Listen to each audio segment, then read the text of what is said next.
Cuban, Mark Cuban, the billionaire shark from Shark Tank, once made a deal so big it shook the business world. Picture this.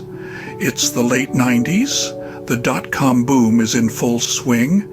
Cuban and his partner Todd Wagner have a little internet radio company called Broadcast.com.